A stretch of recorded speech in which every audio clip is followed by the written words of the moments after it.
এই যে শুনছো? হুম, তোমাকেই বলছি। আমাদের চ্যানেলটি সাবস্ক্রাইব করে দাও না প্লিজ।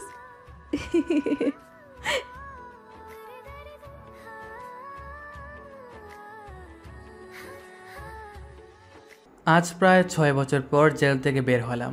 এই 6টা বছর কেটে গেছে 6টা যুগের মতো। এই 6টা বছর জেলে কিভাবে যে পার করেছি সেটা একমাত্র আমিই জানি। জেল থেকে বের হতে দেখি দূরে দাঁড়িয়ে আছে সাকিব আর সিয়াম। আমাকে দেখেই ওরা এগিয়ে আসলো আর আমাকে এসে বলতে লাগলো, ভাই আসসালামু আলাইকুম, কেমন আছেন? আমি আপনার জন্যই এতক্ষণ ধরে অপেক্ষা করছিলাম।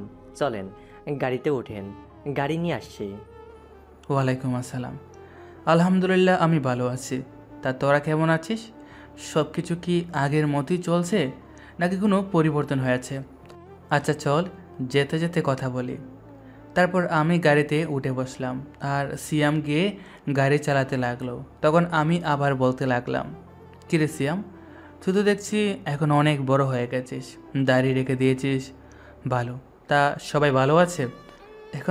এখন কি করছিস শুনি? ভাই এখনও সেই আগের মতোই আছে, কিন্তু তেমন একটা উন্নতি করতে পারিনি। তা ভাই এখন কি করবেন সেটা কি ভেবে দেখেছেন? 6টা বছর জেলে কাটিয়ে দিলাম। এখন তো কিছু করতে হবে।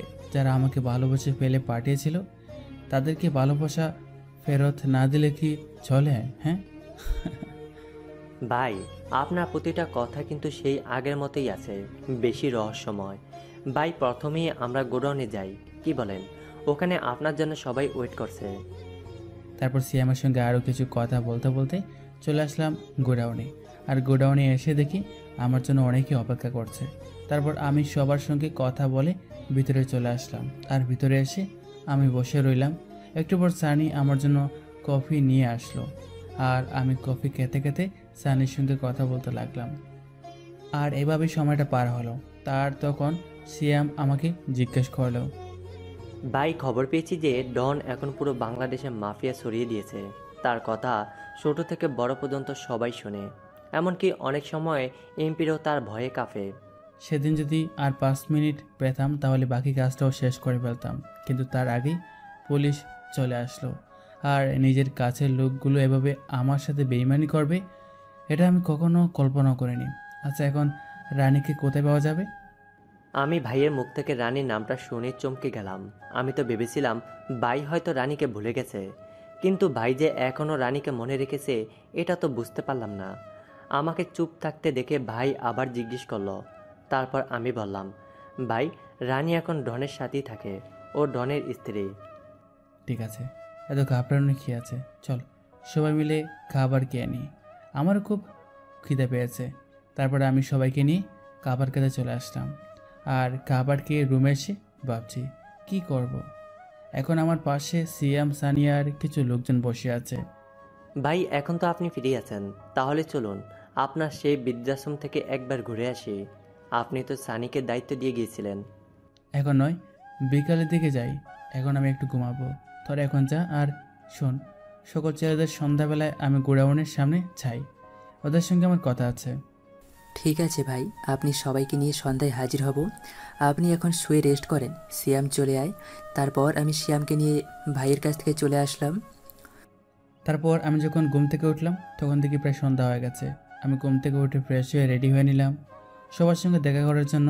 আমি বের হয়ে এসে দেখি সবাই আমার জন্য বসে আছে। আমাকে দেখে দাঁড়িয়ে গেল। তারপর আমি বললাম, সবাই কেমন আছো? তোমাদের সঙ্গে আমার অনেক দিন পর দেখা। তোমরা যেমন আমাকে প্রথম থেকে ভালোবেসেছিলে বা এখনও ঠিক তেমনটাই ভালোবাসো, এটা দেখে আমার অনেক ভালো লাগলো। এখানকার প্রতিটি লোক আমাকে জেলে দেখতে গিয়েছিল। বর্তমানে আমার কাছে কোনো কিছুই নেই। ভাই সবার মুখ থেকে একটা কথাই, ওরা আপনার পেছনের কাহিনীটা শুনতে চায়। আপনি কোন কারণে আপনি এই লাইনে এসেছিলেন? আমরা যতটুকু জানি আপনি মধ্যবিত্ত ফ্যামিলির ছেলে ছিলেন, অনেক ভালো এবং অনেক মেধাবী ছিলেন। অন্য একদিন তোমাদেরকে আমার সব কাহিনী বলবো। তাই এখন কাজের কথায় আসি।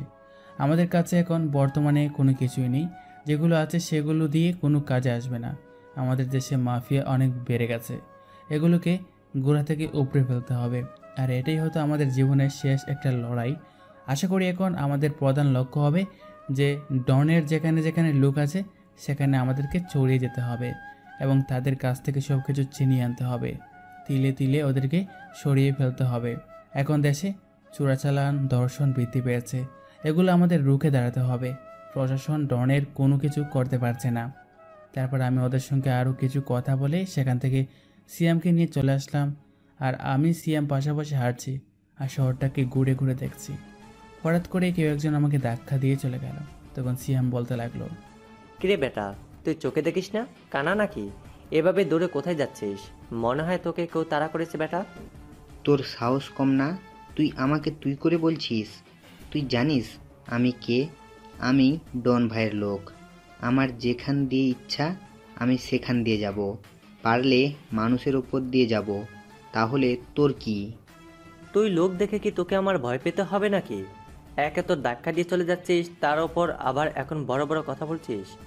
তখনই ছেলেটা কোমর থেকে পিস্তল বের করলো আর আমার দিকে তাক করলো আর আমাকে বলতে লাগলো, শালা, তোর সাহস তো কম না? তুই আমাকে ভয় দেখাচ্ছিস? আরে এসব ভয় আমাদের দেখিয়ে কোনো লাভ নেই। আমরা এসব ভয় পকেটে নিয়ে ঘুরি। ইচ্ছা করলে তোকে এখানেই মেরে দিতে পারি, ফকিন্নির বাচ্চা। এদিকে আমি দাঁড়িয়ে দাঁড়িয়ে ছেলেটার কথা শুনছি, কিন্তু কোনো কিছু বলছি না। হঠাৎ করে আমি ছেলেটাকে লাথি মারলাম। তারপর কৌশলে হাতের পিস্তলটাকে নিয়ে তার দিকে তাক করলাম। আর তখন বললাম, তুই তো তাড়াতাড়ি দাদাভাইকে বলে গেলি? আরে এখনও তো মানুষের মুখে মুখে দাদাভাইয়ের নাম শোনা যায়। এখনও অনেক কাজ করার বাকি আছে। ভাই, আমাকে ক্ষমা করে দিন। আপনাকে চিনতে পারিনি। আপনি কবে জেল থেকে বেরিয়েছেন? ভাই, আমার অনেক বড় ভুল হয়ে গেছে। প্লিজ ভাই। যে রাস্তায় আছিস ওই রাস্তায় অনেক অন্ধকার, তাই আলোর পথে ফিরে আয়।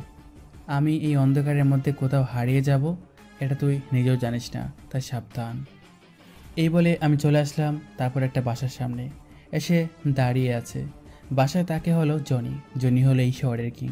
আমি কোনো কিছু না ভেবে ভিতরে যেতে লাগলাম। দারোয়ান আমাকে দেখে আটকালো, কিন্তু আমি আমার নিজের মাস্ক খুলে ফেললাম। তারপর দারোয়ান আমাকে সালাম দিল। তারপর আমি ভিতরে যেতে লাগলাম। আর তখন সিয়াম বলতে লাগলো, ভাই এখানে আমাদের অনেক ঝামেলা হতে পারে। জনি অনেক খারাপ একজন লোক। প্লিজ ভাই, জনের সঙ্গে দেখা করতে হবে না। আমি পরে জনির সঙ্গে দেখা করার জন্য আপনাকে নিয়ে আসব। সিয়াম, তুই আমার সাথে থেকেও ভয় পাচ্ছিস? তোর কাছ থেকে আমি এটা আশা করতে পারিনি। সব সময় বুক ফুলিয়ে সামনের দিকে যাবি, কখনো কাপুরুষের মতো পিছু ফিরে যাবি না। তারপর আমি জনির কাছে চলে আসলাম। এসে থেকে এই জনি অনেক লোকজনের সাথে মিটিং করছে। সোফায় বসে আমি গিয়ে বসলাম। তখন জনি আমাকে দেখে অবাক হয়ে দাঁড়িয়ে গেল। আর তখন আমি বললাম, কিরে, আমাকে দেখে খুব অবাক হয়েছিস? অবাক হওয়ার কিছু নেই, বস, তোর সঙ্গে কথা আছে আমার। আমি মনে হয় সঠিক টাইমে চলে এসেছি, তাই না? সবাই আছে এখানে? কিরে, তুই এত তাড়াতাড়ি জেল থেকে ছাড়া পেয়ে গেলি? তোর তো আরো 2 বছর থাকার কথা ছিল। তা জেল থেকে বেরিয়ে শুধু আমার কাছেই আসলি নাকি? ইদানিং তোর খুব বার বেড়েছে দেখছি। সিনিয়রের সাথে কীভাবে কথা বলতে হয় সেটাও জানিস না, তাই না? তুই ছিলি রাস্তার কুত্থা, আর এখন তুই আমাকে তুই করে কথা বলছিস। বিষয়টা ভালো লাগলো। তোর সঙ্গে আমার কিভাবে কথা বলতে হবে? হ্যাঁ, জানিস এখন তোকে আমি এখানেই মেরে পুঁতে ফেলতে পারি। তোর সঙ্গে থাকা অবস্থায় আমাকে তুই কি দিয়েছিস? এখন দেখ, ডন ভাইয়ের সঙ্গে কাজ করে আমি পুরো সাম্রাজ্য পেয়েছি। তাছাড়া এখন বাংলাদেশের সব নামি দামি মাফিয়া কিং এর লিডার হলো ডন ভাই। তুই সত্যি একটু আগের চেয়ে অ্যাডভান্স হয়ে গেছিস, তাই না? সব কিছু তো তাড়াতাড়ি কথা বলে, আসলে এটা ভালো একটা গুণ হয়েছে তোর। বেশি উঠতে যাস না, সমস্যা হয়ে যাবে। কারণ এখন তো দাদাভাই ফিরে এসেছে। এখন আর আমার এলাকায় দাদা ভাইয়ের কোনো জায়গা নেই। এখানে কেন এসেছিস সেটা বল, তারপর চুপচাপ এখান থেকে বেরিয়ে যা, না হলে অনেক খারাপ হয়ে যাবে তোর সঙ্গে। আর এমনিতেই তুই মিটিংয়ে এসে অনেক বিরক্ত করেছিস আমাকে। তোর সঙ্গে কথা বলার মতো সময় আমার নেই। হে, তুই কি আমাকে গ্রাম থেকে উঠে আসা সেই চাচাতো ভাইয়ের মতো মনে করেছিস নাকি? এই বলে আমি জনির বুক বরাবর একটা লাথি মারলাম। সঙ্গে সঙ্গে জনি পড়ে গেল। আর আমি সবাইকে চারপাশে গুলি করতে লাগলাম। ওরা আমাকে গুলি করছে, কিন্তু ওরা আমার সঙ্গে কোনো কিছুতেই পারছে না। আমাকে গুলি করতে দেখে সিয়াম গুলি করতে লাগলো। একটা সময় ওরা থেমে গেল। তারপর আমি জনির মুখের কাছে পিস্তলের নল ঠেকিয়ে বললাম, সব জায়গায় চাপাবাজি চলে না, বুঝতে পেরেছিস? এই 6 বছর পর আবারও ফিরে এসেছি শুধুমাত্র তোদেরকে উপরে পাঠানোর জন্য। তুই অনেক কথা বলে ফেলছিস। তাই আজকেই তো সেই দিন নাকি এই শহরের কিং, তো ডাক দে সবাইকে।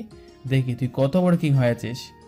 ভাই আমাকে মারবেন না ভাই, আমি সত্যি অনেক অন্যায় করে ফেলেছি। আসলে টাকার লোভের কারণে আমি ডন ভাইয়ের কাছে বিক্রি হয়ে গিয়েছিলাম। প্লিজ ভাই, আমি আপনার সঙ্গে থাকতে চাই, আমাকে মারবেন না। প্রথমবার তোদেরকে আমি সুযোগ দিয়ে অনেক ভালো ভুল করেছিলাম, কিন্তু এবার আর সুযোগ দিয়ে আর কোনো ভুল করতে চাই না। আমার তো জীবনটা একটু সাজাতে হবে, তাই না? আর কত এসব নিয়ে পরে দেখবো। Tata, bye bye. এই বলে আমি জনির বুকে গুলি করে দিলাম। তারপর সবাই আমাকে গুলি করতে লাগলো, আমিও সবাইকে গুলি করতে লাগলাম। আর এভাবে বেশ কিছু সময় আমাদের লড়াই চলল। তারপর আমি বাইরে এসে সিয়ামকে বললাম, সিয়াম তুই ভিতরে গিয়ে জনির সব টাকা পয়সা নিয়ে আয়, সাথে যা যা কিছু পাবি সব কিছু নিয়ে আয়। ওর প্রতিটা জিনিস আমার কাছে লাগবে, তুই বিশেষ করে ল্যাপটপ প্যান্ট্যাপ সব কিছু নিয়ে আয়। ঠিক আছে ভাই, আমি এখনই আনছি, আপনি এখানে থাকেন, আপনাকে ভিতরে যেতে হবে না। তারপর আমি ভাইয়ের কাছ থেকে ভিতরে চলে আসলাম, আর ভিতরে এসে সব কিছু নিয়ে ভাইয়ের কাছে আবার চলে আসলাম। তারপর ভাইকে নিয়ে গোডাউনে ফিরছি। আমি টাকার ব্যাগ নিয়ে হেঁটে যাচ্ছি, সিয়াম টাকার ব্যাগ নিয়ে যাচ্ছে, দুজনেই টুকটাক কথা বলতে বলতে যাচ্ছি। হঠাৎ করে আমার সামনে একটা মেয়ে এসে বলতে লাগলো, ভাইয়া প্লিজ আমাকে বাঁচান, ওরা আমাকে মেরে ফেলবে, আমাকে প্লিজ বাঁচান, আমি বাঁচতে চাই, আমি কিচ্ছু করিনি, প্লিজ ভাইয়া। আপনাকে ভয় পেতে হবে না, আপনার কি হয়েছে আমাকে বলেন, তাছাড়া কে আপনাকে মারবে। তখনই দেখলাম কয়েকজন ছেলে পিস্তল নিয়ে এদিকে আসছে, আর আমার কাছে এসে থামলো, আর আমাকে বলল, কিরে তোর খুব বার বেড়েছে তাই না? এই ছেলে, তুই মেয়েটাকে আমাদের কাছে দিয়ে তুই তোর কাজে যা, আমাদের কাছে কোনো নাক গলাতে আসবি না, তাহলে কিন্তু তোকেও এখানেই শেষ করে দিব। তাই কে আছিস সেই মেয়েটাকে তুলে নিয়ে আয়, আর যদি না আসতে চায় তাহলে সব কিছু এখানেই খুলে দে, সবাই দেখবে। যেখানে সবাই দাঁড়িয়ে আছিস ঠিক সেখানে দাঁড়িয়ে থাক, এক পা আগানোর চেষ্টা করলে তাহলে কিন্তু খুব খারাপ হয়ে যাবে। মেয়েটার গায়ে যদি একটা টাচ লাগে তাহলে কিন্তু বুঝতেই তো পারছিস। কেন রে, মেয়েটা তোর কে হয় রে যে তুই মেয়েটার জন্য শুধু শুধু আমাদের কাছে মার খাবি? এর চেয়ে ভালো তুই তোর মতো চলে যা, তোকে আমরা কোনো কিছুই করবো না, তোর সঙ্গে আমাদের কোনো শত্রুতা নেই। তোদের সঙ্গে আমার কোনো শত্রুতা নেই, কিন্তু এখন তো শত্রুতা তৈরি হয়ে গেছে, কারণ মেয়েটা যে আমার কাছে এসেছে, আর দাদা ভাই তো কখনো ফিরিয়ে দেয় না কাউকে। দাদা ভাই মানে? তুই দাদা ভাইয়ের নাম বললেই আমরা ভয় পেয়ে যাব? আরে দাদা ভাই তো এখনও জেলে আছে, তো সে এখানে আসবে কি করে? তারপর আমি আমার নিজের মাস্ক করলাম, তারপর মাস্ক খুলতেই এই ছেলেটা আমার পা জড়িয়ে বলতে লাগলো, ভাই আমি আপনাকে চিনতে পারিনি ভাই, আমি অনেক বড় ভুল করে ফেলেছি, প্লিজ ভাই আমাকে ক্ষমা করে দিন, আমরা আর কখনো কোনো মেয়েকে বিরক্ত করব না। তোদের ক্ষমা করার কোনো ইচ্ছা নেই আমার। এ বলে আমি কোমর থেকে পিস্তল বের করে গুলি করে দিলাম, আর তখন মেয়েটা বই আমাকে শক্ত করে জড়িয়ে ধরলো, যেটার জন্য আমি মোটেও প্রস্তুত ছিলাম না। এভাবে কতক্ষণ যে পার হয়ে গেল সেটা বুঝতে পারলাম না।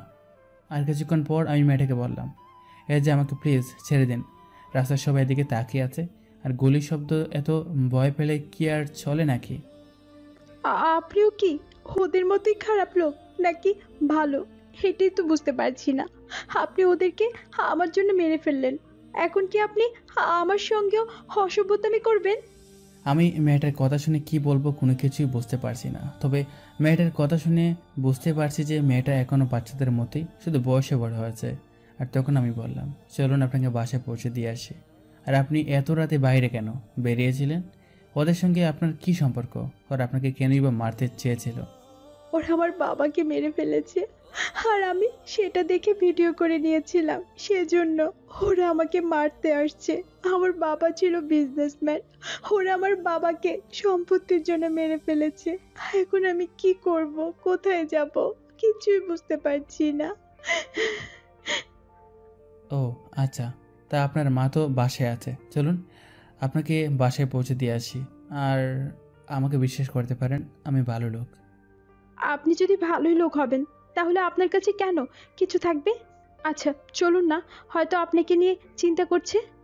তারপর মেয়েটা আমার সামনে হাঁটতে লাগলো, আমিও মেয়েটার পিছনে পিছনে হাঁটতে লাগলাম। তখন সিয়াম আমার কানে কানে বলতে লাগলো, ভাই এবারে মনে হয় ভাবিকে পেয়ে গেছি, আপনার জন্য এই মেয়েটাই পারফেক্ট, যেটা আপনি মনে মনে খুঁজেছিলেন।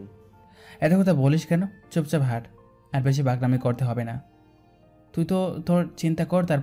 তারপর আমি হাঁটতে হাঁটতে মেয়েটার সামনে সামনে চলে আসলাম, আর তখন মেয়েটা আমাকে বলতে লাগলো, আসুন, ভিতরে আসুন। বাসায় এসে চা খেয়ে যান।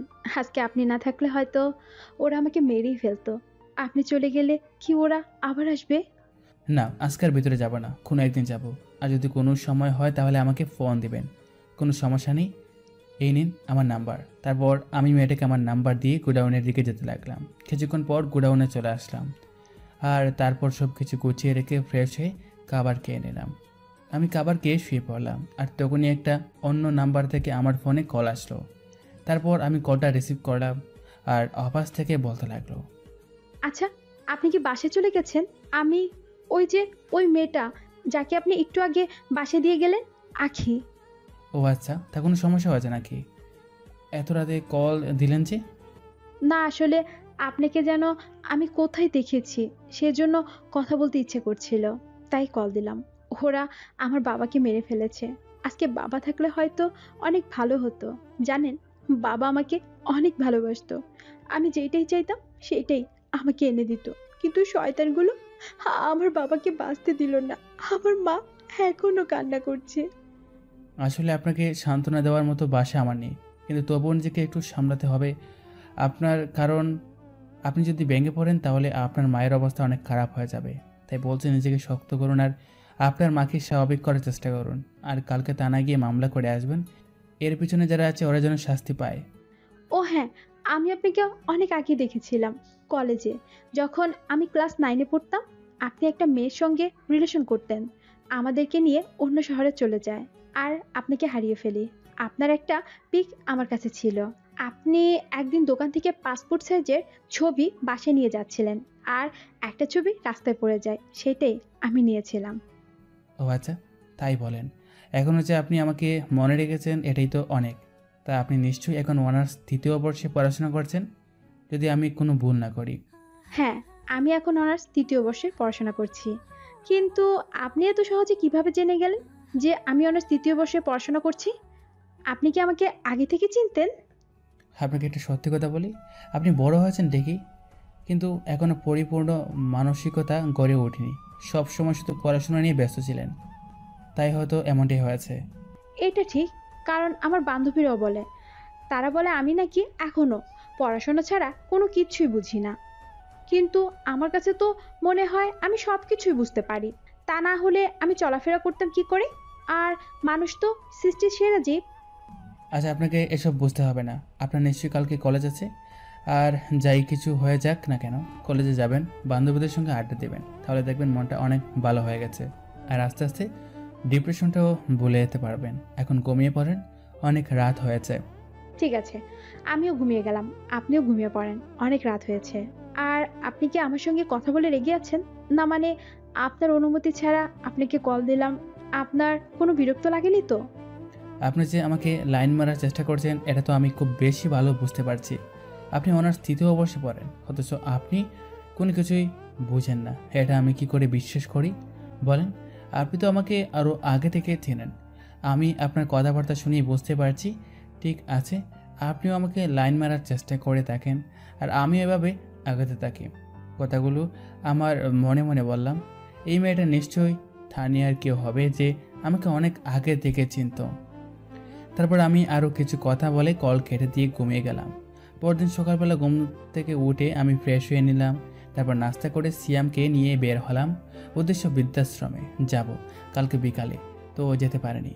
আমি সিয়াম আর সানিকে নিয়ে চলে আসলাম গাড়ি দিয়ে। বিদ্যাসাগরের সামনে এসে নামলাম। তারপর ভিতরে গিয়ে সবার সঙ্গে দেখা করলাম, কথা বললাম। বেশ ভালো সময় কেটে গেল। এভাবে কখন যে দুপুর হয়ে গেল বুঝতে পারলাম না। দুপুরবেলা তাদের সঙ্গে একসাথে খাওয়া দাওয়া করলাম। তারপর আমি চলে আসলাম। সানি গাড়ি চালিয়ে যাচ্ছে, আর তখন সিয়াম বলতে লাগলো, সানি, আমাদের কিন্তু ভাবি চলে এসেছে, বুঝতে পারছিস? ওই যে দেখ, ভাবির কথা নাম নিতে না নিতেই ভাবির রাস্তা দাঁড়িয়ে আছে। গাড়িটার সামনে নিয়ে ব্রেক কর আর ভাবিকে গাড়িতে তোল। সিয়াম, কাজটা কিন্তু খুব বাড়াবাড়ি হয়ে যাচ্ছে না? ও তোদের ভাবি হলো কি করে? আমি নিজেও তো জানি না, বেশি পেকে গেছিস তাই না? ভাই, এভাবে আর কতদিন আপনার জন্য আমরা কেউই এখনো বিয়ে করতে পারছি না? আমাদের তো মন চায় যে নিজের মানুষকে নিয়ে ভালো থাকবো, সুন্দর একটা বউ পাবো, কিন্তু আপনার জন্য কোনো দেশেতেই পারছি না। তাই আপনাকে আগে তাড়াতাড়ি বিয়ে করতে হবে। তারপর আমাদের সিরিয়াল। আমরা আমাদের জন্য এই মেয়েকেই ভাবি হিসেবে ঠিক করেছি। সিয়াম, তোরা এত চালাকি কিভাবে করতে পারিস বল? আমার কাছ থেকে সব কিছু লুকাবি তোরা? তোদের সঙ্গে এই মেয়ের কোনো কানেকশন আছে যার জন্য তোরা এই অবস্থা করছিস? ইয়ে না মানে ভাই, তেমন কিছু না ভাই, আপনি হয়তো ভুল বুঝছেন। আর সানি, গাড়িটা থামা, ভাবিকে এখান থেকে নিয়ে নে, সমস্যা কি? আমরা তো ওদিক দিয়ে যাচ্ছি। তারপর সানি মেয়েটার কাছে গিয়ে থামলো, আর মেয়েটাকে আমি বললাম, ভাবি, রিক্সার জন্য দাঁড়িয়ে থেকে কোনো লাভ নেই, এখন আর রিক্সা আসবে না, গাড়িতে উঠে পড়েন, আমরাও সেদিকেই যাচ্ছি। এদিকে আমি তাকিয়ে তাকিয়ে মেয়েটাকে দেখছি, মেয়েটা কি গাড়িতে উঠবে? তখনই আমার ধারণা ভুল হয়ে গেল। মেয়েটা গাড়িতে উঠে বসলো। আমি তো পুরো অবাক হয়ে গেলাম। ভাবি ডাকলো অথচ কোনো কিছু রিয়াক্ট না করে উঠে পড়লো। এদিকে আমি আর কোনো কথা না বলে চুপচাপ বসে আছি। একটু পর আখির কলেজের সামনে চলে আসলাম, আর আখি নেমে গেল। তারপর আমাকে উদ্দেশ্য করে বলল, কি ব্যাপার? আমি গাড়িতে উঠলাম, এতটুকু রাস্তায় আসলাম, তবুও একটা কথা বললেন না আমার সঙ্গে। কোনো কারণে কি রাগ করে আছেন নাকি? ওই যে কালকে যে বিরক্ত করেছিলাম। না আমি আসলে মনটা ভালো নেই, এজন্য আপনি কলেজে চলে যান। আপনার ক্লাস হয়তো দেরি হয়ে যাচ্ছে, অন্য সময় হয়তো কথা হবে। তখন মেয়েটা চলে গেল, আর আমিও চলে আসলাম গোডাউনে এসে একটা প্ল্যান তৈরি করতে লাগলাম, কীভাবে ডনের সকল কিছু আমি হাতিয়ে নিতে পারবো, দেশ থেকে চিরতরে তাড়িয়ে দিতে পারবো। আমার দেশে সে আগের মতো শান্তি ফিরে আসবে। তারপর আমি এই সিয়ামকে ডাক দিলাম।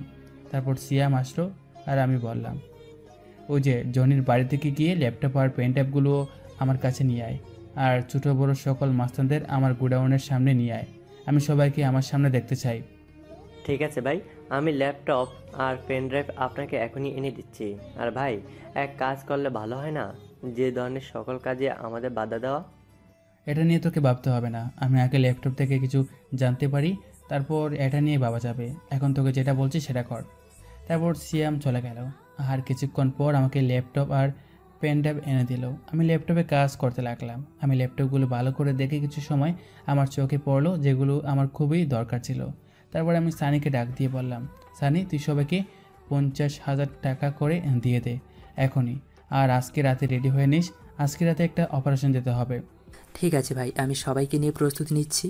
আর ভাই, সিয়াম সবাইকে নিয়ে চলে এসেছে, আপনি ওদের সঙ্গে কথা বলতে পারেন। তারপর সানি চলে গেল, আর সবাইকে 50,000 টাকা করে দিয়ে দিল। আমি ল্যাপটপে আরও কিছু কাজ করে বের হলাম, একটু ওয়াশরুমে যাব। আমি ওয়াশরুমে চলে গেলাম, আর ওয়াশরুম থেকে বের হয়ে এসে দেখি সানি গাড়ির সামনে দাঁড়িয়ে কারোর সাথে যেন কথা বলছে।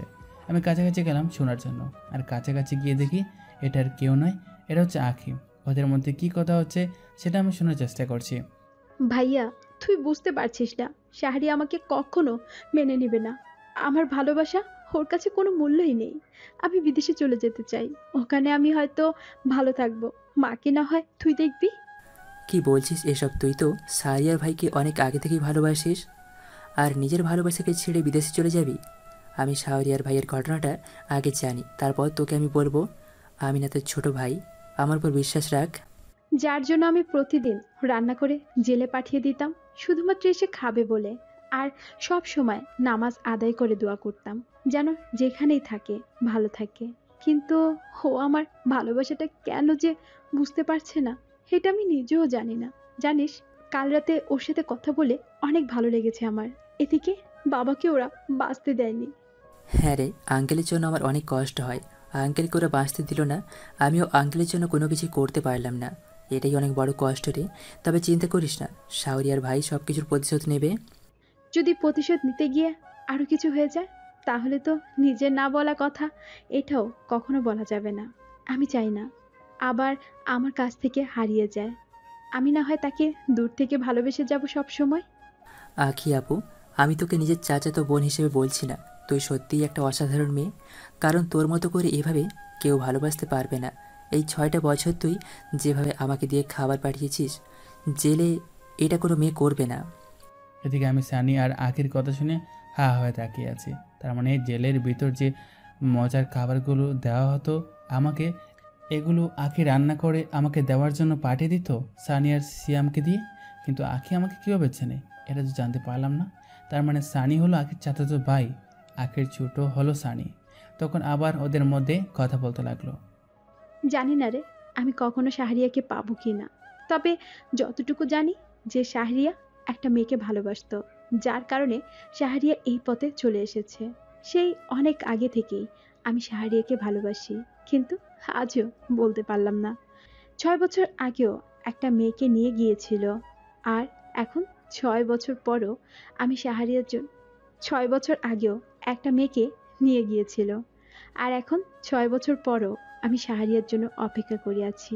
জানি না শাহরিয়াকে পাবো কিনা। যাই রে, বাসে যেতে হবে, মা একা আছে। আবার এখানে আমাদের দুজনকে দেখে ফেললে তোর সমস্যা হবে। এদিকে আমি কি করব সেটাই বুঝতে পারছি না। আমি কি এখন তাদের সামনে যাব? আর যাওয়াটা কি দরকার? সব কিছু আমাকে জানতে হবে। তখন আঁকি চলে যেতে লাগলো, আর আমিও দৌড়ে তাদের কাছে গেলাম আর আঁকিকেই ডাক দিলাম। আঁকি আমাকে দেখে কোনো কথা না বলতে পারছে না, হয়তো দড়া খেয়ে গেছে এই ভয়ে। আঁকি, তুমি এখানে আসছো যে? তা আমার কাছে আসছিলে নাকি সানি? মেয়েটা কতক্ষণ ধরে এখানে দাঁড়িয়ে আছে, অথচ ভিতরে নিয়ে গেলি না? আমি কথাটা অন্যভাবে নিয়ে নিলাম। তারপর আমি ওদের সঙ্গে আরও কিছু কথা বলে সেখান থেকে চলে আসলাম, আর এভাবেই সময়টা পার হয়ে গেল। রাতের বেলা নিজের প্রস্তুত হয়ে বের হলাম।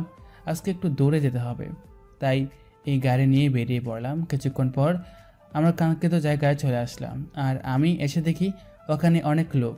তখন আমাকে সিয়াম বলল, ভাই আমি ড্রোন দিয়ে দেখেছি, এখানে প্রায় 60 থেকে 70 জনের মতো লোক হবে, আর ভিতরে আরও নারী পাচারের জন্য শতাধিক নারী রয়েছে। ওরা সবাইকে আটকে রেখেছে। ঠিক আছে, ওয়েট কর একটু পরই। আবার মনে হচ্ছে ওদেরকে ট্রাকে তোলা হবে, আজকে রাতেই ওদেরকে পাচার করা হবে। আর এটি আমাদের মোক্ষম সময়, বুঝতে পেরেছিস? সবাই একটু অ্যালার্ট থাকবে। আমরা যদি এটা সাকসেসফুল হতে পারি তাহলে ডনের অনেক বড় ক্ষতি হয়ে যাবে, ওর মাথা চারা দিয়ে উঠবে। আমি অপেক্ষা করতে লাগলাম ওদের বের হওয়ার জন্য। কিছুক্ষণ পর ওরা বেরিয়ে এলো, তার সঙ্গে সঙ্গে আমরা গুলি করতে লাগলাম। তবে সেটা সাবধানে, ওরাও প্রস্তুত ছিল না, তাই অনেকেই গুলি খেয়ে মাটিতে পড়ে গেল। তারপর আমরাও সামনে এগিয়ে গেলাম। আমি ভিতরে গিয়ে সবাইকে রুম থেকে বের করলাম, আর সানিকে বললাম সবাইকে নিরাপদ জায়গায় সরিয়ে নিতে। আর ওখানে দায়িত্বে ছিল মুন্না। আমি মুন্নাকে মারতে লাগলাম, আর তখন মুন্না আমাকে বলতে লাগলো, দেখ, তুই আমাকে মেরে ফেললেও এসব কাজ কোনোদিন বন্ধ করতে পারবি না। ডন ভাইয়ের একটু ক্ষতি হবে না, তোকে ডন ভাই পেলে মেরে ফেলে দেবে। আমি তো সেটাই চাই, ডনের সাথে আমার দেখা হোক। ওর সঙ্গে আমার অনেক কথাবার্তা আছে, যার জন্য আমার জীবনটা এত বড় অন্যরকম হয়ে গেল। তার সঙ্গে একটু বোঝাপড়া থাকবে না, এটা কি করে হয়? কিন্তু তোর বেঁচে থাকার কোনো অধিকার নেই। ডন ভাই যদি জানতে পারে যে দাদা ভাই ফিরে এসেছে, তাহলে তোকে শেষ করে ফেলবে। তোকে জেলেই শেষ করার কথা ছিল, কিন্তু এটা সম্ভব হয়নি। তাহলে এখন বিদায় নিয়ে চলে যাও, পরে ওখানে গিয়ে ভালো থাকবি। তুই ঠিকই আছে, আর কখনো তোকে খুন খারাপ করতে হবে না, আর ডনের হয়ে কাজও করতে হবে না। এবার আমি মুন্নাকে গুলি করে দিলাম, আর মুন্না কাটা মুরগির মতো ছটপট করতে করতে মারা গেল। তারপর আমি ওর লাশের উপর লেখলাম দাদা ভাই, আর সেখান থেকে চলে আসলাম। আর সানিকে বললাম সবাইকে যার যার বাসায় পৌঁছে দেওয়ার জন্য। আমি গোডাউনে এসে বসে আছি, আর টিভিতে নিউজ হচ্ছে, সেটাই দেখছি। কালকে জনিকে মারার খবর দেখাচ্ছে। এভাবে প্রায় অনেকক্ষণ কেটে গেল, আর ঘন্টাখানিক পর সবাই চলে আসলো, আর সবাই এসে আমার কাছে দাঁড়িয়ে বলল, ভাই আছে, কিন্তু আপনার সেই গল্পটা আমাদেরকে বলতে হবে, তা না হলে আমরা আপনাকে কোনোভাবেই ছাড়ছি না। প্লিজ ভাই, আজকে অন্তত বলেন। অনেক বড় গল্প, সারা রাত জাগতে পারবি? আজকে তো অনেক বড় দখল গিয়েছে, একটু রেস্ট নিয়ে নে, কালকে না হয় বলবো। ভাই, আমরা সবাই ঠিক আছি, আপনি প্লিজ বলেন, আপনার জন্য আমরা সব কিছু করতে রাজি আছি। তখন আমি সিয়ামকে বললাম, ভাই কি কফি এনে দেওয়ার জন্য? আর ভাই কফি খেতে খেতে বলল। আর আমিও আঁখি আবুকে কল দিলাম, কারণ সেও এটার জন্য আগ্রহী। তখন হঠাৎ করে ভাই বলতে লাগলো, সানি, তুই এভাবে লুকিয়ে কলে কথা বলার কোনো দরকার নেই। যে মানুষটাকে লুকিয়ে আমার কথাগুলো শোনার চেষ্টা করছিস, তাকে এখানে আসতে বল, আর ও জানা দরকার। তখনই সানি আমার কথা শুনে খুশি হয়ে গেল, আর আকিকে কল দিয়ে আসতে বললো। কিছুক্ষণ পরে চলে আসলো, আর এসে আমার পাশে বসলো, আর আমি বলতে শুরু করলাম। আজ থেকে প্রায় 6 বছর আগের কথা, ফ্ল্যাশব্যাক। সকালবেলা ঘুম থেকে উঠে আমি কলেজের দিকে যাচ্ছি। নতুন কলেজ, তাই অন্যরকম ভালো লাগা কাজ করছে। আমি বন্ধুদের সঙ্গে হেঁটে যাচ্ছি, পাশে আছে রনি আর জনি। তিনজনে মিলে হাসাহাসি করে কলেজে যাচ্ছি। আর কলেজে এসে দেখি আমার পাগলিটা আমার জন্য বসে আছে। মিষ্টির সঙ্গে রিলেশন আমার প্রায় 2 বছর। মেয়েটা আমাকে অনেক ভালোবাসে, আমিও তাকে অনেক ভালোবাসি। আমি বন্ধুদের কাছে বিদায় দিয়ে মিষ্টির কাছে গেলাম, আর তখন মিষ্টি আমাকে বলতে লাগলো, তোমাকে আমি কত দিন বলেছি যে তুমি ওদের সাথে হেঁটে হেঁটে আসবে না। আমি তোমার সঙ্গে কথা বলার জন্য কতক্ষণ ধরে ওয়েট করে থাকি, কিন্তু তুমি হেলে দুলে দেরি করে আসো। সরি, কালকে থেকে আরও এমন ভুল হবে না। ঠিক আছে, এখন তো রাগ করতে হবে না। মিষ্টির মুখে সবসময় মিষ্টি কথাই ভালো লাগে। আমাকে পাম দেওয়া তো তুমি ভালোই পারো। এখন তো ক্লাসের সময় হয়ে গেছে, তাই এখন তো ঠিকই ক্লাসে যেতে হবে। না পারলাম কথা বলার জন্য, না পারলাম অন্য কিছু করার জন্য। তারপর আমি মিষ্টিকে নিয়ে ক্লাসে চলে আসলাম। ক্লাসে গিয়ে মিষ্টিকে তার বান্ধবীদের সঙ্গে বসে পড়লাম, আর আমিও আমার বন্ধুদের সাথে বসে ক্লাস করতে লাগলাম। আর এভাবেই আমাদের সময়টা পার হলো। এভাবেই বেশ ভালোই চলছিল আমাদের দিনগুলো। একদিন রাতের বেলায় শুয়ে শুয়ে মিষ্টির সঙ্গে কথা বলছিলাম, আর তখনই হঠাৎ করে মিষ্টি আমাকে বলল, জানো, কালকে না বাবা মা গ্রামের বাড়িতে চলে যাবে, পরে সন্ধ্যার দিকে চলে আসবে। তার মানে কালকে সারা দিন বাসায় ফ্রি। চাইলে তুমি বাসায় আসতে পারো, যত্ন করে রান্না করে খাওয়াবো তোমাকে।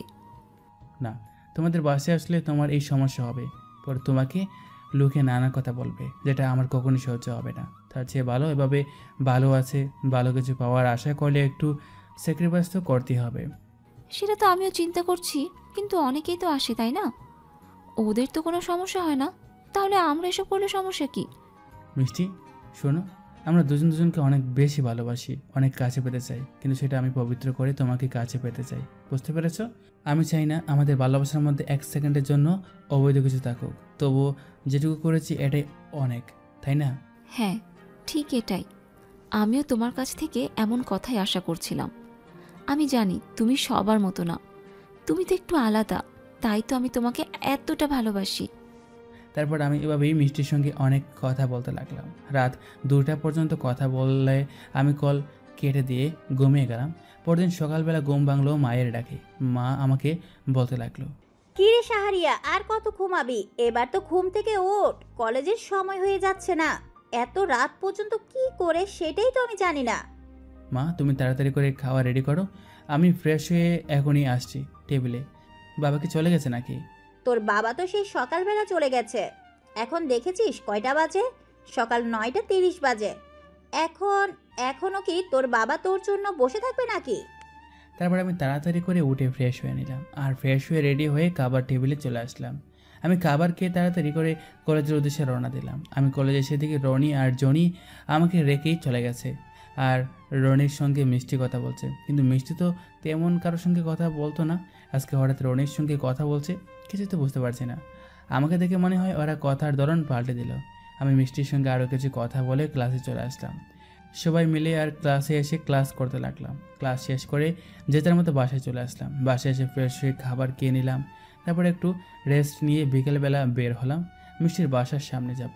আমি হাঁটতে হাঁটতে মিষ্টির বাসার সামনে চলে আসলাম। রানী, আমার কিন্তু অনেক ভয় করছে। শাহরিয়ার যদি একবার জানতে পারে তাহলে কি অবস্থা হবে সেটা একবার ভেবে দেখেছো?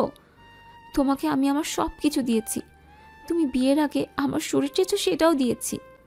জান, আমাকে আরেকটু আদর করতে দাও। আর শাহরিয়ার এসব কোনো কিছু জানতে পারবে না। ও তো ছোট লোক, ওর কোনো যোগ্যতা আছে তোমাকে ভালোবাসার? এরকম সুযোগ আরও অনেকবারও দিও। আজকে কিন্তু অনেক মজা হয়েছে। হ্যাঁ, তোমাকেই তো দিব, তুমি ছাড়া আমার কে আছে বলো? কিন্তু শাহরিয়ারকে আমি কিভাবে আমার কাছ থেকে সরিয়ে নেব সেটাই তো চিন্তা করে ভেবে পাচ্ছি না।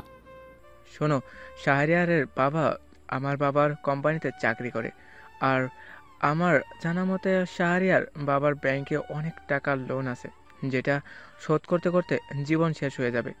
আচ্ছা, তুমি সব রাজনীতি কি আর কখনো ছাড়বে না? আমি তোমাকে সব কিছু তো দিয়েছি, তাহলে এবার রাজনীতিটা ছেড়ে দাও। আরে আজকের দিনে যদি রাজনীতি না করি তাহলে কি করব? আমার দরকার অনেক পাওয়ার, যেটা আমি রাজনীতি করে অনেক পেয়েছি।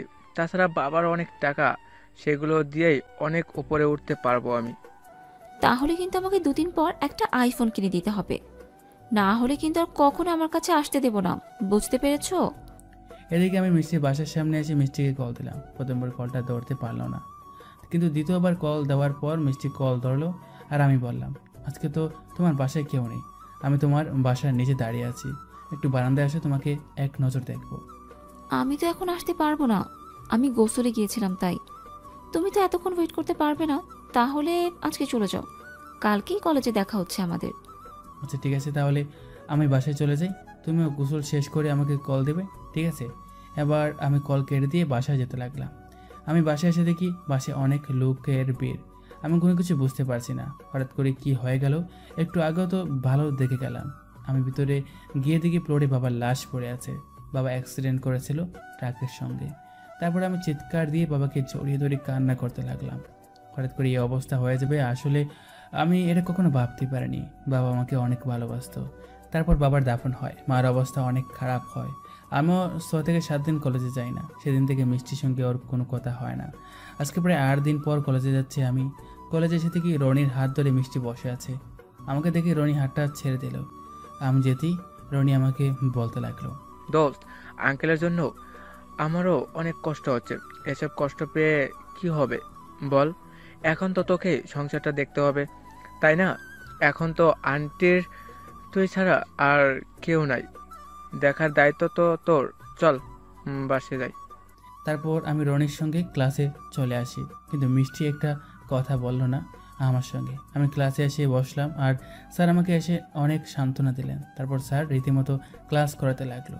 আমি ক্লাস শেষ করে বের হলাম আর তখন মিষ্টি আমাকে বলতে লাগলো, শাহরিয়ার, আমি তোমার সঙ্গে কিছু কথা বলতে চাই। হয়তো তোমার একটু খারাপ লাগতে পারে, কিন্তু তবুও আমি না বলে থাকতে পারছি না। আসলে তোমার সঙ্গে আমার রিলেশন রাখাটা পসিবল হচ্ছে না। আমি ব্রেকআপ চাচ্ছি।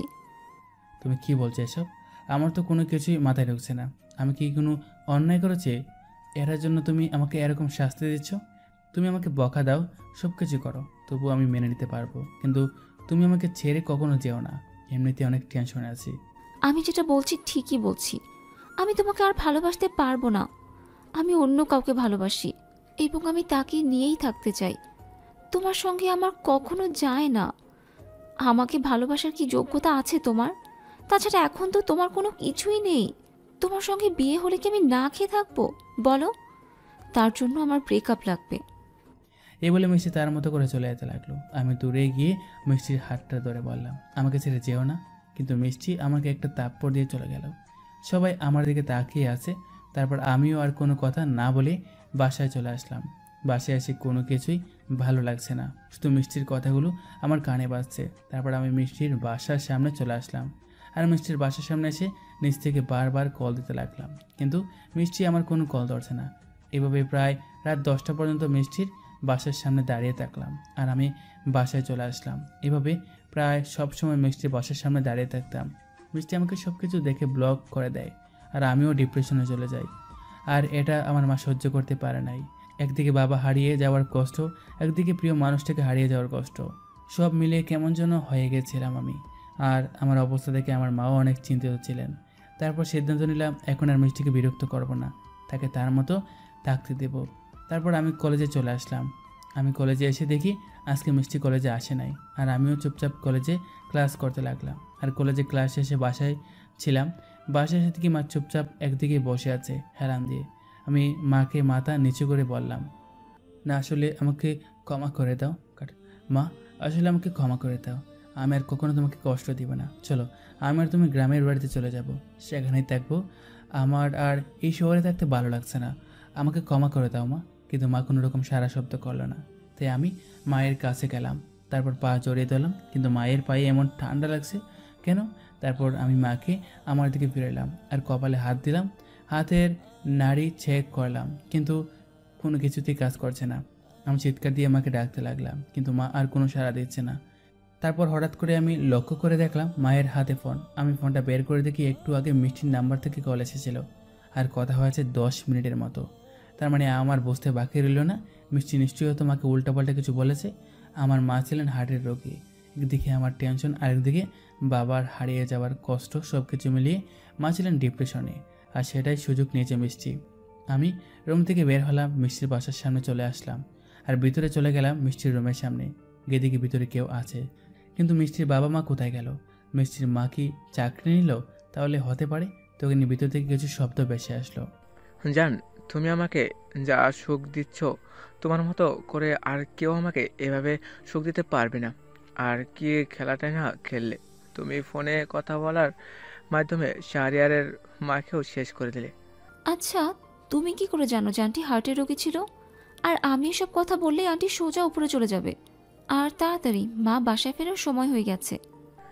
আরে আমি তো শাহরিয়ার বাসায় চলাচল করতাম, সেই থেকে আমি জানতে পেরেছি। আর মাঝে মাঝে আন্টিকে আমি ওষুধের নাম দিতাম। আর আমি তো একদিন আমার বাবার কাছে বিচার দিয়েছিল, সেই থেকে ওনার প্রতি একটা জেদ কাজ করে। আর তোমার রাস্তা ক্লিয়ার হয়ে গেল। আমি গিয়ে রনিকে মারতে লাগলাম, যেটা ও মোটেও প্রস্তুত ছিল না। আমি কোমর থেকে ছুরি বের করে রনির পেটে ঢুকিয়ে দিলাম, তারপর মারতে লাগলাম। আর তখনই পুলিশের গাড়ির শব্দ পেলাম।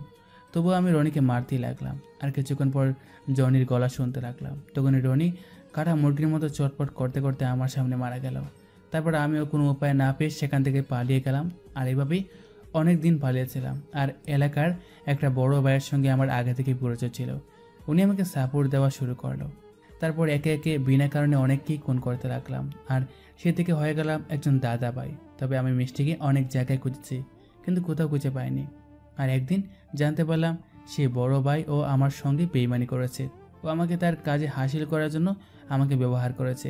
সেটার পর আমার কি আর টাকা দরকার হয়? আর একদিন আমাকে ভাই পুলিশে দৌড়িয়ে দিল। তবে বড় ভাইয়ের সঙ্গে কাজ করছিলাম 6 মাস। আর এই 6 মাসে সিয়াম আর সানির সঙ্গে পরিচয় হয়। সে আমার সানি ছিল, দুজনেই বন্ধু। ওরাও আমার হয়ে কাজ করতো, গরিব ছিল। সে সময় সে আমার সাথে ছিল, বেশ অনেকেই ছোট, ক্লাস 9-এ পড়ে হয়তো।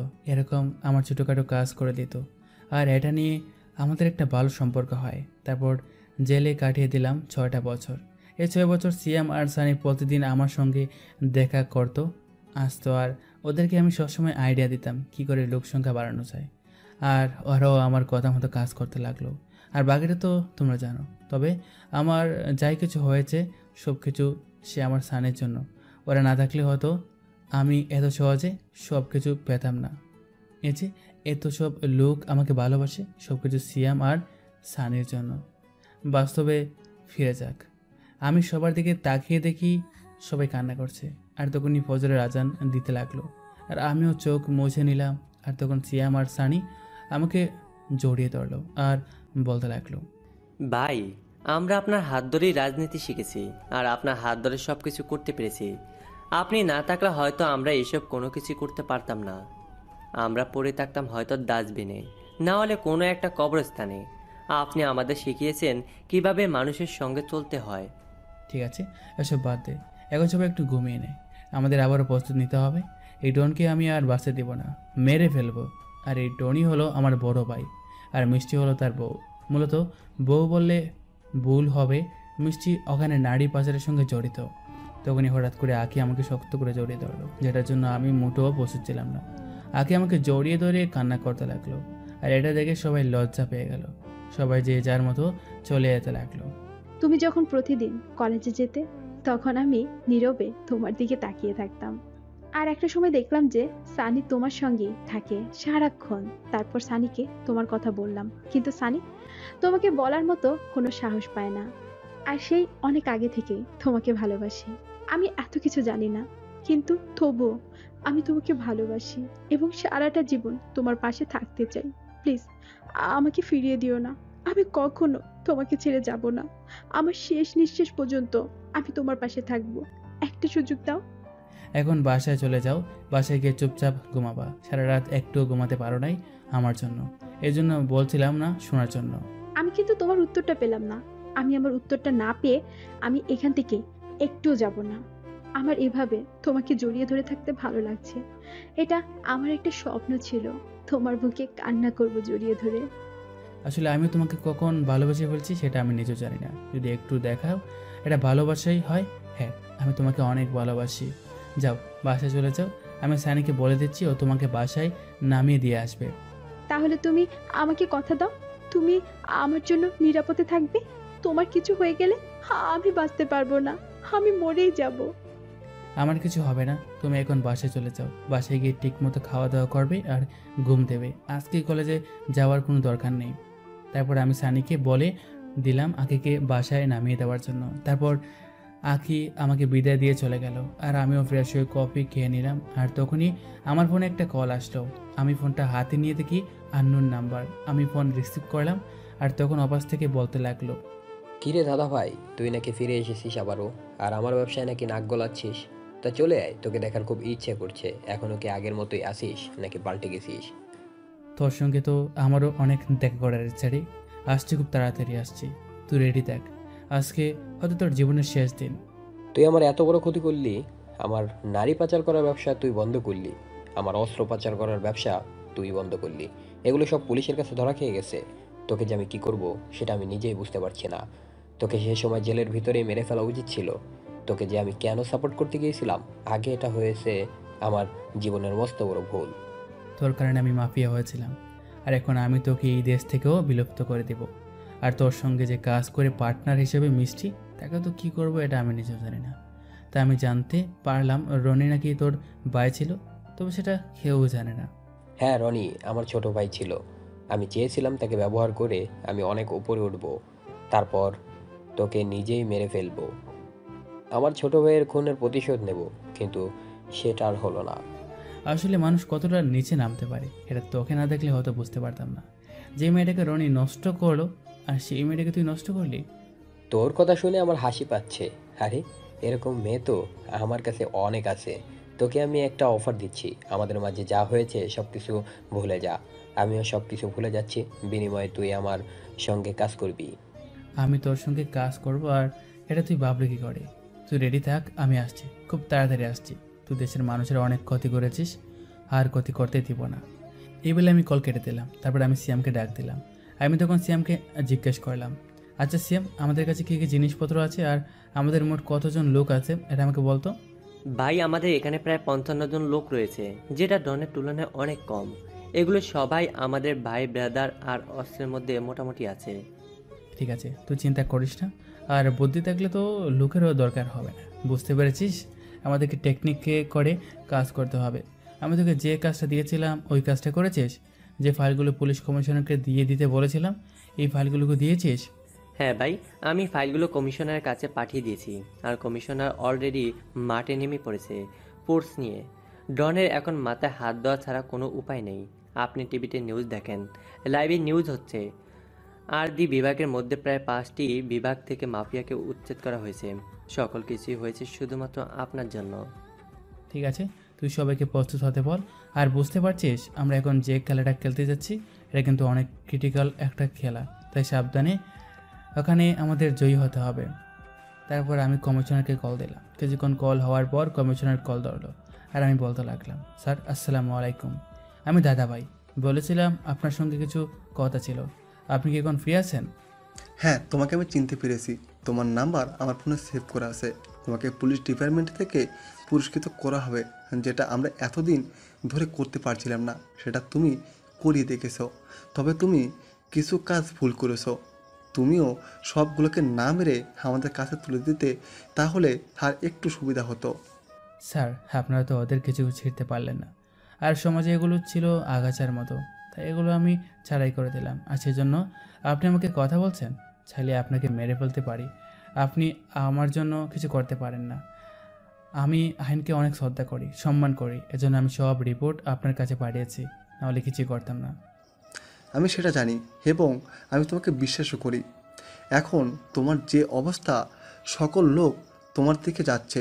তুমি প্লিজ নতুন করে আর মাফিয়া টিম তৈরি করবে না। স্যার, আমাকে নিয়ে আপনার ভাবতে হবে না, আমি আমারটা খুব ভালোই বুঝতে পারি।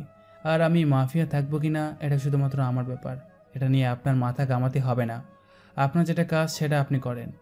তারপর আমি আরও কিছু কথা বলে কল কেটে দিলাম। আর এভাবে সময়টা পার হয়ে গেল। রাত 10টার দিকে আমি ডনের ঠিকানা উদ্দেশ্যে যেতে লাগলাম, আর কিছুক্ষণ পর সেখানে পৌঁছে গেলাম। আমি সবাইকে আমার প্ল্যান অনুযায়ী সাজিয়ে দিলাম। তারপর আমি একা ভিতরে যেতে লাগলাম, আর তখনই দুটো ছেলে এসে আমাকে চেক করতে লাগলো। তারপর আমি তাদের সঙ্গে ভিতরে চলে গেলাম। ভিতরে যেতেই দেখি ডন বসে আছে, আর আমাকে দেখেই বলতে লাগলো, আসেন, ওয়েলকাম টু মাই সাম্রাজ্য। আপনার জন্য তো আমি বসে আছি, অপেক্ষা করছি। আপনার সঙ্গে আমার কত হিসাব বাকি আছে। কে আছিস, বসতে দে। আমি ছাড়ে পায়ের উপর পা তুলে বসলাম, আর তখনই পাশে দেখতে পেলাম একটা মেয়ে শুয়ে আছে, আর একটা ছেলে তার সঙ্গে অসভ্যতামি করছে, কিন্তু মিষ্টি কিছুই বলছে না। আমি নিচের দিকে তাকিয়ে রইলাম আর কতক্ষণ। তখন ডন আমাকে বলতে লাগলো, আরে এটা দেখেই তুই লজ্জা পেয়ে গেলি? আমার তো সন্দেহ হচ্ছে তুই এত বড় হইলি কিভাবে। এতটুকুতেই যদি এই অবস্থা হয়ে যায়, এটা তো শুধুমাত্র সামান্য। এসব করেছে না, উনি হলো সৌদি থেকে আসা ইমরান। ওর সঙ্গে আমি একসাথে ব্যবসা করি, তাই একটু মজা করছে। কুত্তার বাচ্চা, তোর জন্য সমাজের কত ছেলে নষ্ট হচ্ছে, তোর জন্য কত বাবা মা তার মেয়েকে হারাচ্ছে, ভাই তার বোনকে হারাচ্ছে, প্রিয় মানুষকে হারাচ্ছে। তোর কি একটু খারাপ লাগে না? না, আমার একটুও খারাপ লাগে না। আমি চাই টাকা আর মেয়েদের সঙ্গে মাস্তি। বুঝতে পারছিস? তুই আমার সঙ্গে কাজ কর, তোর জন্য ভালো হবে। আমি এই কথা শুনতেই ডনের গায়ে লাথি মারলাম, আর ডন পড়ে গেল। আর তখন কয়েকটা ছেলে মিলে ডনকে ধরলো, আর তখন ডন আমাকে বলতে লাগলো, তোর অনেক ভার বেড়ে গেছে তাই না? কে আছিস? তোর মনের মানুষটাকে নিয়ে আয়, যাকে আমাদের দাদাভাই অনেক ভালোবাসে। তখনই ওরা কোথা থেকে আখিকে নিয়ে আসলো। আখির গালে তাপ্পরের দাগ বুঝে যাচ্ছে, টুট ফেটে রক্ত বেরোচ্ছে। আর তখন আমি বললাম, তোর যা করার আমাকে কর, তবু আখিকে ছেড়ে দে, আমার কারণে তাকে শাস্তি দিস না প্লিজ।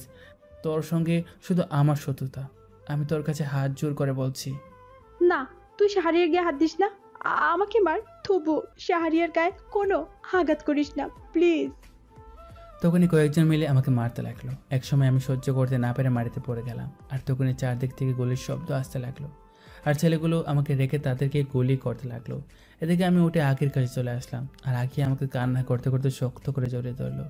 আর আমি আখির কপালে চুমু দিয়ে আবারও শক্ত করে জড়িয়ে ধরে বলতে লাগলাম, কিছুই হয়নি, আমি ঠিক আছি, তুমি ঠিক আছে তো? চলো আগে তোমাকে এখান থেকে বের করি, তারপর আমি ওদের দিকে দেখছি। তারপরে আমি আখিকে নিরাপদ জায়গায় রেখে আসলাম, আর আমি দেখতে পেলাম মিষ্টি পালিয়ে যাচ্ছে। আমি গিয়ে দৌড়ে দৌড়লাম, আর সিয়ামকে মাইক্রোফোনে বললাম, সিয়াম, ডনকে ধর, গোডাউনে আগুন জ্বালিয়ে দে, আর খেয়াল রাখ কেউ যেন এখান থেকে বেঁচে না ফিরতে পারে, ব্লাস্ট কর তাড়াতাড়ি। ঠিক আছে ভাই। তারপর আমি রিমোটে চাপ দিলাম, আর সাথে সাথে ব্লাস্ট হলো। আর আমি ডনকে গিয়ে মারতে লাগলাম। আর কিছুক্ষণ পর সানি পুলিশ সেনাবাহিনী নিয়ে হাজির হলো।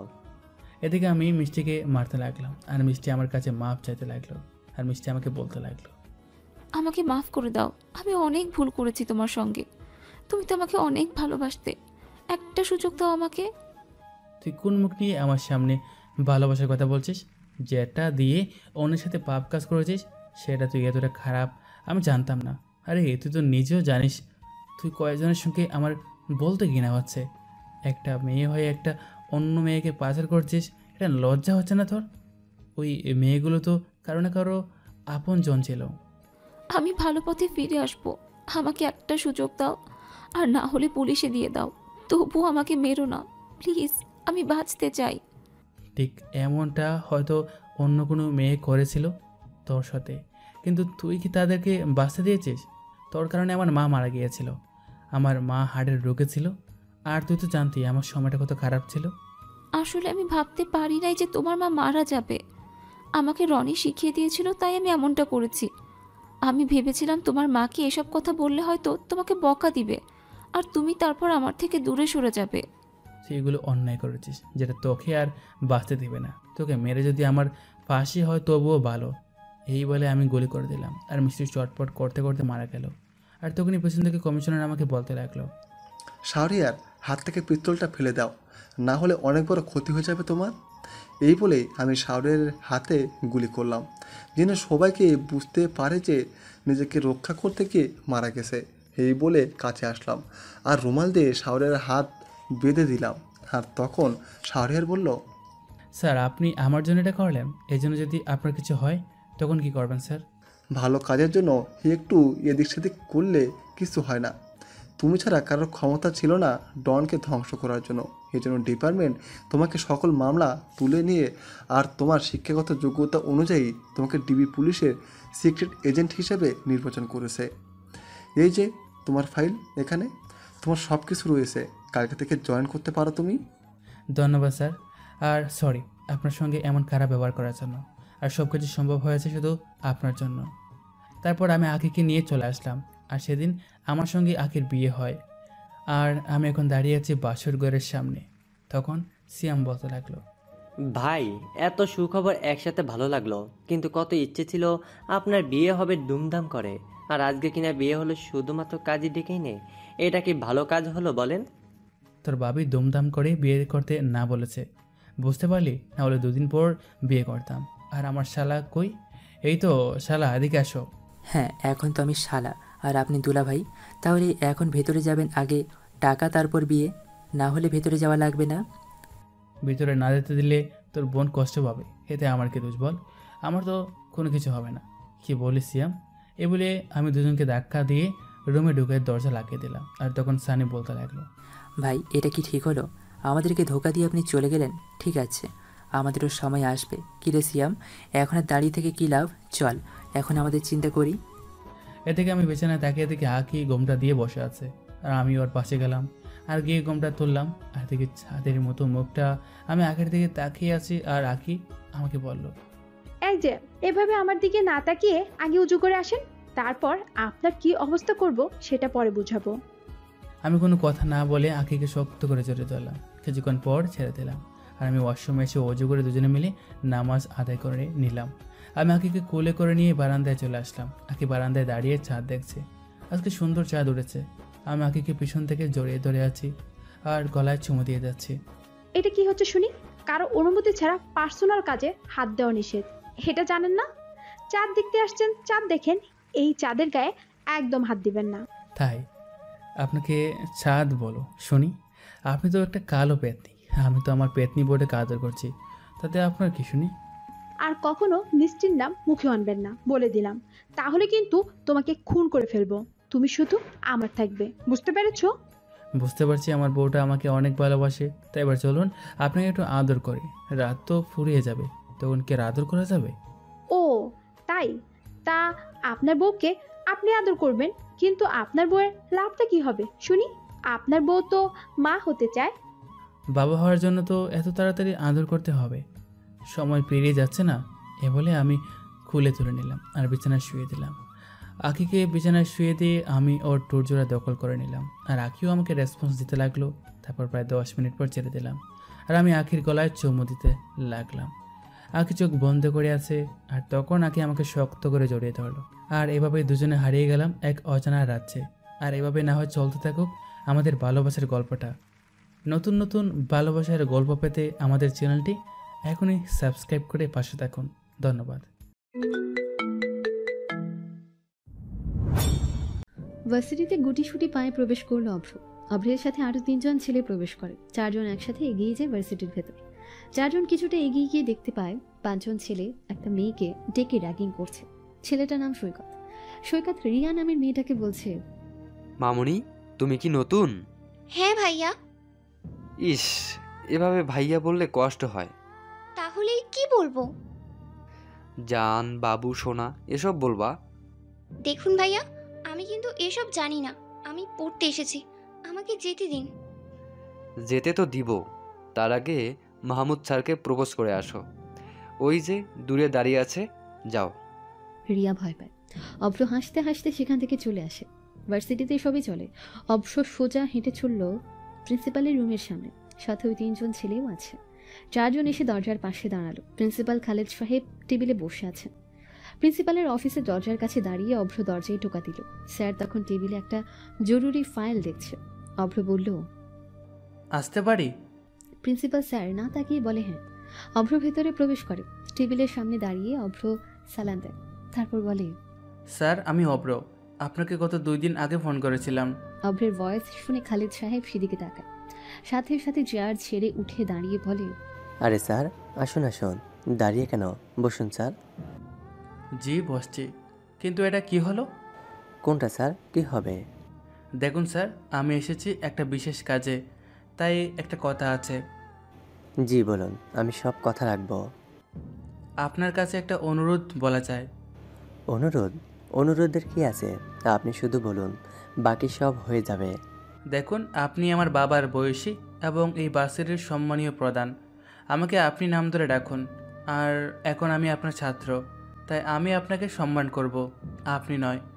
এটা বেয়াদবি হয়ে যাবে। আচ্ছা, কিন্তু আপনি তো আবার? আচ্ছা ঠিক আছে, সরি, তুমি করি বলবো। অভ্র প্রিন্সিপালের রুমটা ঘুরে ঘুরে দেখতে থাকে।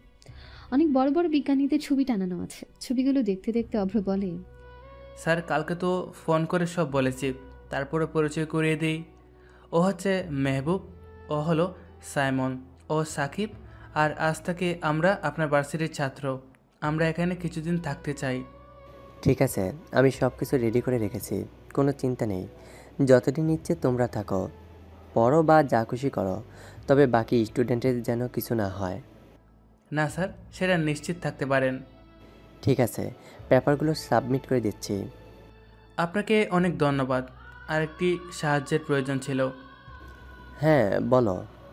হুট করে ভার্সিটিতে অনেক কিছু হতে পারে। আপনি কখনো আমাদের পরিচয় কাউকে জানাবেন না, দয়া করে। এ ব্যাপারে একটু সতর্ক থাকবেন। তবে ভয় নেই, সব আমি সামলে নেব। ও, এইসব নিয়ে তুমি চিন্তা করো না। তুমি যেহেতু বলেছো সামনে নেবা, তাহলে আর কিছু ভাবছি না। নিয়াজ স্যারকে সালাম জানিও। আচ্ছা স্যার, তাহলে আমরা আসি। আচ্ছা, কোনো সমস্যা হলে বলবে। আপনার কোনো সমস্যা হলে জানাবেন, বাকিটা আমি দেখে নেব। ওরা চারজন প্রিন্সিপালের রুম থেকে বাইরে আসলো। ভার্সিটির চারপাশ ঘুরে ঘুরে দেখতে থাকে। অভ্র, মেহবুব মানে সবাই ঘুরে দেখছে। হঠাৎ একটা মেয়ে ওদেরকে ডাক দেয়। অভ্র যেহেতু সবার আগে, তাই অভ্রকে ডাক দিয়ে বলে, এই যে পাতি নেতা, সবার সামনে যে, হ্যালো, এদিকে আসেন। অভ্র ইশারায় বলে আমরা। মেয়েটা মাথা নাড়িয়ে সায় দেয়। অভ্ররা মেয়েটার দিকে এগিয়ে যায়। মেয়েটা বলে, কি ব্যাপার, ভার্সিটিতে নতুন নাকি? এখানে নেতাগিরি দেখাচ্ছ? 2-3 জন পোলাপান নিয়ে এখানে ঘুরে বেড়াচ্ছ? দেখতে তো নেশাখোরদের মতো মনে হয়। নেশা টেশা করে ভার্সিটিতে আসছো? কি বলেন এসব? চুপ চালা, প্রশ্ন করলাম তোদের নেতাকে, আর তোরা উত্তর দিচ্ছিস। নাম কি তোমার? আমি অভ্র, ওরা আমার বন্ধু। নাম তো সুন্দর। নেশা করে আসছো নাকি? থাক থাক, প্রিন্সিপাল আসছে, আমি যাই। মেয়েটার নাম অর্নি। প্রিন্সিপালকে দেখে দৌড়ে ভেতরে চলে যায়। অভ্র হাসতে থাকে। মেয়েটা তাদেরকে নেশাখোর বলেছে। সবাই হাসতে থাকে। ওরা ভার্সিটি থেকে বের হয়। এখানে ওদের কোনো কাজ নেই। অভ্ররা কেন ভার্সিটিতে এসেছে, কেন প্রিন্সিপাল স্যার ওদের সাথে এমন ব্যবহার করলো, সেসব সময় হলেই জানতে পারবে। ওরা সবাই মিলে একটা বড় ফ্ল্যাট ভাড়া নিল ভার্সিটির কাছে। ওদের ভার্সিটি লাইফ শেষ হয়েছে বছর খানিকের বেশি হয়েছে, কিন্তু তারা আবার ভার্সিটিতে ভর্তি হয়েছে। সেজন্য আপাতত এখান থেকে ওদের পড়ালেখার অভিনয় করে যেতে হবে। যদিও বাসাটা আগে থেকেই ঠিক করে রেখেছিল সবাই, এখন কেবল রুমে আসলো। বাসায় এসে ফ্রেশ হয়ে খাবার খেয়ে নেয় ওরা। অভ্রের ফোনে কল আসে। কলটা করেছে হেড অফিস থেকে। অভ্রকে যেতে বলেছে। অভ্র তাদের সবাইকে ডাকে, বলে, অফিস থেকে কল এসেছে, আমাদের যেতে হবে, জলদি রেডি হ। এখন? হ্যাঁ। ওরা সবাই রেডি হয়। হেড অফিসের উদ্দেশ্যে রিক্সা নিয়ে বের হলো। এবার ওদের পরিচয়টা দিয়ে দেয়। অভ্র হলো ডিবি পুলিশ কমিশনার। কয়েক মাস হলো সে জয়েন করেছে। এজন্য হেড অফিস থেকে অভ্রকে একটা মিশন দেওয়া হয়। আর অভ্রের সাথে যারা আছে তারা হলো অভ্রের কলিগ, সাথে বন্ধু। অভ্রের পুরো নাম অভ্র আহমেদ, এই সিটির নতুন ডিবি কমিশনার। আর মেহবুব, সাইমন, সাকিব, তাওহিদ ওরা অভ্রের টিমের সদস্য এবং বন্ধু। এই সিটিতে আসার পেছনে একটা বড় কারণ আছে। সেটা হলো এখানে ড্রাগসের অনেক বড় একটা চক্র রয়েছে, যাদের সকল কার্যক্রম চলে এই ভার্সিটিকে ঘিরে। অর্থাৎ ড্রাগসের সে চক্র ভার্সিটির ছেলে মেয়েদের মধ্যে নেশাদ্রব্য ছড়িয়ে দিচ্ছে। আর সেই চক্র কেবল শুধু ড্রাগ ব্যবসা নয়, তাছাড়াও আরও অনেক অবৈধ কাজ করে, যেমন কিডন্যাপিং, মার্ডার, ধর্ষণ, আরও কত কি। তাই ওদের এখানে পাঠানো হয়েছে এই চক্রটাকে ধরতে, তাও আন্ডার কভার হিসেবে, যেন তাদের পরিচয় কেউ না জানে। যেহেতু সবকিছু এই ভার্সিটিকে কেন্দ্র করেই ঘটে, আর বড় কথা তাদের পরিচয় গোপন করে রাখার জন্য স্টুডেন্টের পরিচয়টা সবচাইতে সেফ মনে করে ভার্সিটিতে অ্যাডমিশন নিয়ে ছাত্র হিসেবে এখানে পরিচিতি লাভ করবে। এতে ওদের কাজটা সহজ হবে। সে কারণে অ্যাডমিশনের কাজে প্রিন্সিপাল স্যার ওদেরকে সাহায্য করছে। আর শুরুতে প্রিন্সিপাল ওদের স্যারই করছিল। হেড অফিসে এসে আজকের কাজের সব কিছু অভ্র জমা দেয়। তাকে এখানে ডেকেছে। অফিসের সব কাজ শেষ করে আবার বাড়িতে চলে আসে। আজকে ওরা অনেক কাজ করেছে, নতুন বাসায় উঠেছে, সব কিছু ঠিকঠাক করলো, তাই সবাই খুব ক্লান্ত। তার উপর কালকে থেকে আবার ওদের ভার্সিটিতে যেতে হবে, তাই সবাই একটু জলদি ঘুমিয়ে পড়ে। পরের দিন সকালে ঘুম থেকে উঠে ফ্রেশ হয়ে ভার্সিটির উদ্দেশ্যে বের হলো সবাই। কিছু পেপার ওয়ার্ক বাকি ছিল, তাই অভ্রর বাকি বন্ধুদের প্রিন্সিপাল স্যারের রুমে যেতে বলে। আর অভ্র ওদের একটা ভাঙাচোরা গাড়ি পার্কিং লটে পার্ক করতে আসে। গাড়ি পার্ক করে অভ্র প্রিন্সিপাল স্যারের রুমের উদ্দেশ্যে যেতে থাকে। তখনই পেছন থেকে কালকের সেই মেয়েটা অভ্রকে ডাক দেয় ওই বলে। অভ্র শুনেও না শোনার ভান করে থাকে। অর্নি আরও কয়েকবার ডাক দিল। অভ্র এবার পেছনে থাকে। পেছনে ফিরে দেখে কালকের সেই মেয়ে সহ আরও একদল মেয়ে দাঁড়িয়ে আছে। অর্নি আবারও ডাক দিল। অভ্র এবার তাদের কাছে গেল। অর্নির সামনে দাঁড়িয়ে বলে, জি আমাকে বলছেন? জি স্যার, আপনাকেই বলছি। অভ্র ভয় পায় একটু, কারণ এই মেয়ে তাকে স্যার কেন বললো? তারা তো সিক্রেট আসছে এখানে, মেয়েটা স্যার বলে ডাকলো কেন? তার মানে কি এই মেয়েরা কি সব জেনে গেল নাকি? জেনে গেলে তো সমস্যা, এখানে কাউকে জানানো যাবে না যে ওরা আইনের লোক, তাহলে সব প্ল্যান ভেস্তে যাবে। অভ্রের ভাবনায় ছেদ ঘটিয়ে অর্ণি মেয়ে বলে উঠল, কে রে, কথা বলছিস না কেন? অভ্র কালকের থেকে আজকে অর্ণির দিকে ভালো করে তাকালো। অর্ণি দেখতে মাশাআল্লাহ একদম হুরের মতো, সুন্দর শ্যামবর্ণ তার গায়ের রং, চুলগুলো মেলে দেওয়া, কিন্তু মডার্ন ড্রেস পরা, এই জিনিসটা খারাপ লাগলো অভ্রের। কালকে ভালো ড্রেস পরা ছিল। অর্ণি আবার বলল, কি রে, বয়রা নাকি? জি বলেন। কোন ক্লাস? মাস্টার্স। কোন ইয়ার? প্রথম বর্ষ। বাহ, আমাদের 2 ব্যাচ সিনিয়র। অর্ণি অনার্স সেকেন্ড ইয়ারে পড়ে, অভ্র সোজা মাস্টার্সে ভর্তি হয়েছে। অর্ণির পাশ থেকে সাদিয়া বলে ওঠে, অর্ণি দোস্ত, এটা তো আমাদের সিনিয়র, এখন কি করবি? র্যাক তো হবে না। সমস্যা কি, আজ সিনিয়র দিয়েই শুরু করি। সিনিয়রদের র্যাক করার মজাই আলাদা। অভ্র অবাক হয়, তার মানে এরা অভ্রকে র্যাক করার জন্য এখানে ডেকেছে। অভ্র শুধু শুধু ভয় পেয়েছে, কারণ ভেবেছে তার পরিচয় আবার তারা জেনে গেল কিনা, কিন্তু না, এরা কেউ কিছু জানে না। ও যেহেতু নতুন আর দেখেও ইনোসেন্ট মনে হচ্ছে, তাই ছোট একটা কাজ দিলাম, এখানে দাঁড়িয়ে 20 বার কান ধরে উঠবোস কর। অভ্র অবাক হয়, এটা কি হলো? এই মেয়ে ডিবি পুলিশকে বলছে কান ধরে উঠবস করতে, এটা কোনো কথা? অভ্র বলে, এক্সকিউজ মি, আমি তোমার সিনিয়র হই, এসব কি? হ্যাঁ, সিনিয়র তো কি করব, তোর পূজা করব? যা বলেছি তাই কর, না হলে এমন অবস্থা করব না এখান থেকে যেতেও পারবি না। যা, শুরু কর। হ্যাঁ, তুমি কোন মহারানী যে তোমার কথা শুনবো? চিকন শকুন একটা, হুট। এই, কি বললি তুই? তোর এত বড় সাহস! এই, তুই চিনিস আমি কে? আমাকে ছাড়ে দেওয়া? থাক ম্যাডাম, আমার আপনাকে চেনার কোনো প্রয়োজন নেই। গায়ে নেই 1 কিলো মাংস, আসছে আমায় দিয়ে উঠবস করাতে। আমি গেলাম, বাই। অভ্র কিছু বলল না, আর অর্ণি চোখ বড় বড় করে তাকিয়ে থাকে। অভ্রের সব পাত্তা না দিয়ে হাঁটা শুরু করবে, ঠিক এমন সময়ই পেছন থেকে কেউ অভ্রের শার্টের কলার ধরে টান দেয়। অভ্র দ্রুত পেছন ফিরে দেখল অর্ণি ওর শার্ট টেনে ধরেছে। মেয়েটা তো আচ্ছা বদমাইশ। তোর এত বড় সাহস যে তুই আমার মুখের উপর কথা বলিস?